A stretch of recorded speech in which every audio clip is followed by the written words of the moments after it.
오늘도 여김없이 TV 홈쇼핑을 보고 있습니다. 화려한 사람들이 지금 이 제품을 구매하면 엄청나게 좋은 것처럼 우리에게 말하고 있습니다. 그렇다면 그들이 말하고 있는 이 건강기능식품의 내용들은 정말 다 맞는 말일까요? 요즘 환절기로 일교차도 커가지고 감기 많이 걸리시잖아요. 네, 이럴 때일수록 안녕하세요 여러분, 오늘도 건강에 대해 진심을 파헤치는 건알람 PD입니다. 여러분, 요즘 오메가3가 건강에 좋다고 하면서 정말 많은 광고를 보고 계시죠? 그런데 여러분들은 그 광고가 과연 진짜인지 의심해 본 적 있으신가요? 오메가3가 좋다는 말이 무수히 많지만 오늘 제가 여러분에게 전해드릴 진실은 그와 전혀 다른 이야기일 수 있습니다. 수천 개의 건강식품을 팔아본 저의 경험을 통해 여러분이 과장된 광고 속에 속지 않도록 꼭 필요한 핵심 포인트만 전달해 드릴게요. 그럼 오메가3의 숨겨진 진실을 함께 알아보러 갈까요? 첫 번째 진실은 소형 어류에 대한 진실입니다. 많은 판매 업체들은 소형 어류로 만든 오메가3를 사용한다고 주장하지만 이는 소비자를 기만하는 것입니다. 실제로 사용되는 어류는 12cm에서 25cm의 크기의 멸치나 정어리입니다. 일반 소비자들은 상세 페이지를 보고 아주 작은 멸치 정도의 소형 어류라고 생각하겠지만 25cm의 크기는 큰 커피 빨대 크기 혹은 미니 짐볼 정도의 크기입니다. 이 정도가 우리가 알고 있는 소형의 크기는 아니지 않을까요? 그리고 이 큰 멸치나 정어리들의 살을 발라내고 기름 추출 과정에서 남은 머리와 뼈로 오메가3를 만들어냅니다. 두 번째는 초임계 오메가3의 진실입니다. 일반적으로 우리가 초임계 방식으로 만든 오메가3를 사용합니다 라고 많이들 광고를 하지만 사실 초임계 방식의 장점은 저온에서 특정 성분을 분리 또는 축출하는 것을 의미합니다. 열을 가하지 않았다, 고온에서 가공하지 않았다는 점에서 오메가3의 기름류 제품의 마케팅 포인트로 이 초임계 방식이 많이 활용되는데요. 여기서 문제가 되는 포인트는 소형 어류 등의 기름 추출 과정에서 남은 머리와 뼈로 오메가3를 만들어낸다고 했는데 이런 단단한 부분들에서는 저온 초임계 방식으로는 오메가3를 뽑아낼 수 없다는 게 문제입니다. 그래서 초임계 방식을 하기 전에 머리나 뼈 부분을 부드럽게 만들기 위해 머리나 뼈를 통에 넣고 200에서 300도 정도 가열해서 생성된 원유를 만들고 그 원유를 저온에서 초임계 방식으로 정제한 것이 초임계 오메가3입니다. 초임계 장점이 저온인데 그 전 단계에서 이미 엄청난 고열로 생선의 머리와 뼈가 가열되는 것이죠. 그 말은 초임계 축출 전 단계에서 이미 오메가3가 고온에서 가열된다는 이야기가 되겠습니다.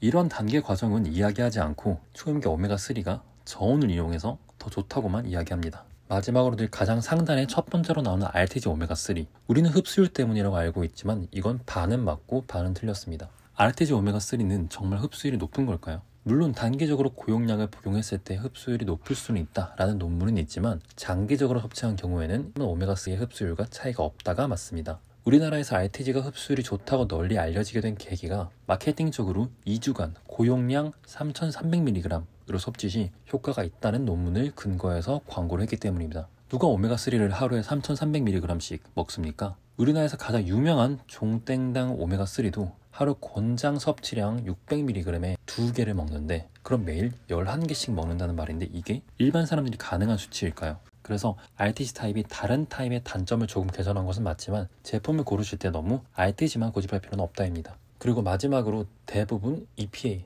그리고 DHA 합이 꼭 1000mg을 강조하면서 꼭 먹어야 하는 것처럼 말하고 있는데요. 또 위 함량을 강조하면서 마치 기존의 큰 용량을 작은 한 알로 개선 효과에 대해서 기재해 놓았는데 이것은 더 많은 양을 판매하기 위해 함량은 유지하면서 편이라는 명분으로 수량과 함량을 나눈 겁니다. 또 해당 제품은 600mg이라고 기재되어 있어서 600mg만 적용되는 것이 아니라 추가 함량을 늘리시면 문제가 없습니다. 오메가3 제품은 보관 상태에 따라 품질이 크게 달라지는데요. 흔히 볼 수 있는 포장 형태는 크게 두 가지로 나뉩니다. 많은 사람들이 개별 포장은 안전하다라는 광고를 믿고 구매하지만 사실상 우리나라 대부분은 PVC 플라스틱과 알루미늄 호일로 만들어져 습기와 공기를 완벽하게 차단하지 못합니다. 이런 경우 오메가3는 보관 과정에서 이미 산패가 진행될 가능성이 높죠. 그렇다면 어떤 포장이 더 좋을까요? 위 그래프를 보시면 포장지에 따른 투습도를 나타내고 있습니다. 가장 많이 사용되는 세 가지를 요약해서 보여드리면 저 왼쪽 끝에 굉장히 높은 막대 그래프 보이시죠? 가장 많이 쓰이는 PVC 포장재입니다. 그 다음은 PVDC라는 것인데요.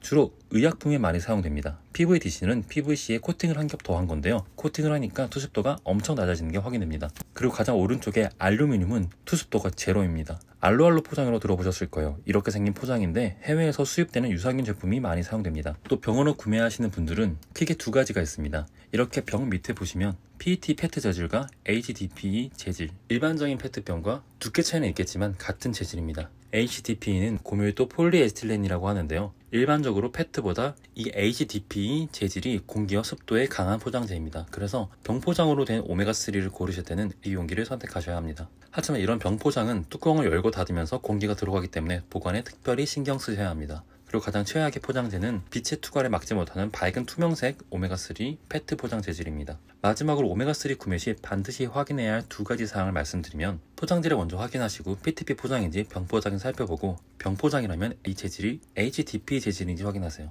그리고 유통기한은 가능한 한 많이 남은 신선한 제품을 고르세요. 또한 보관 방법도 되게 까다로운데, 개봉 전에는 서늘한 곳에 두시고 개봉 후에는 냉장이나 냉동 보관을 추천드립니다. 오메가3는 크기가 생각보다 많이 큰 멸치와 정어리의 머리와 뼈로 만들어진다. 그렇기 때문에 우리는 소형이란 말에 너무 얽매이지 않아도 됩니다. 그리고 오메가3의 재료가 되는 머리와 뼈는 어차피 200에서 300도로 가열하기 때문에 저온 초미계 방식은 비싸기만 할 뿐 의미가 크게 없습니다. 또 RTG 오메가3가 흡수가 잘 된다는 것은 더 검증이 필요합니다. 마지막으로 오메가3를 기준에 맞춰 너무 강박적으로 챙겨 드실 필요가 없다입니다. 오늘은 오메가3의 과장된 광고의 민낯을 알려드렸습니다. 넘치는 건강식품 시장에서 이제 화려하고 차별화된 것처럼 보이는 건강식품이 아닌 우리에게 꼭 필요한 영양제를 스스로 골라낼 수 있는 기준이 필요합니다. 앞으로도 차별점이라고 말하며 포장되어 있는 수많은 제품들을 커머스 PD의 입장으로서 마케팅은 지우고 꼭 필요하고 확인해야 하는 것들로만 알려드리겠습니다. 그리고 여러분들이 한 가지 잊지 마셔야 될 거는 이 채널에 구독해 주시면 여러분에게 건강에 도움이 되는 여러 가지 이야기가 올라온다는 겁니다. 유튜브에는 영상이 너무 많이 올라옵니다. 혹시 여러분들이 지난주에 어떤 영상 봤었는지, 어떤 채널을 봤었는지 기억나시나요? 기억이 안 된다는 겁니다. 여러분들이 구독을 해주시면 도움이 될 수 있는 이야기가 올라왔을 때 알림을 통해서 여러분들이 볼 수가 있습니다. 구독해달라는 얘기입니다. 영상 봐주셔서 감사합니다. 좋은 하루 되세요.